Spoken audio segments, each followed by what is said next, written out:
Hi, my name is Carol Schoenbaum, and I teach 8th grade math here at Manheim Central Middle School. I'm going to be your child's online math teacher for 8th grade math this year. Just to tell you a little bit about myself, I grew up in Illinois, and after I graduated college, I taught high school for 8 years.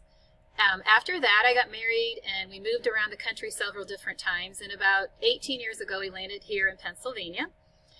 And in that transition time, I had 4 daughters, and so I took some time off of teaching and stayed home to raise them. When my youngest was in 1st grade, I got back into teaching and thankfully ended up here at Manheim Central Middle School. I did some long-term subs in 6th grade, and I ended up getting employed full-time in 7th grade where I was for a few years, and last year was my first year in 8th grade.